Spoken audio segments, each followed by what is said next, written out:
Sa lugar na yun, wala ka nang hahanapin. Ngunit ang sinasamba nila ay si Venus, God of Love, and Mercury, the God of great God of Commerce. Grabe, pagka nakita mo yun. Galing. Pero gusto ko maintindihan ninyo, suddenly, yung bundok na yun ay hindi pala bundok, vulkan, for thousands of years na hindi pumutok. Nang pumutok yun, 40 hours na pumuputok yung vulkan, natabunan yung buong lugar ng Pompeii. Tingnan ninyo, nung nagkaroon ng excavation, buhay pa yung pagkakahugis ng tao, pero ito ay binalot ng asin, sulfur.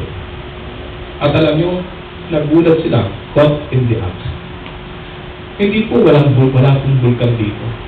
Wala pong nangyayari, malayo tayo. Pero niniwala ka ba kayo na ang Panginoon kapag nagpadala ng festivals and plague, kahit sa narurong lugar, kahit palasyo pa rin para kaya na abutin. The coming of the Lord is like a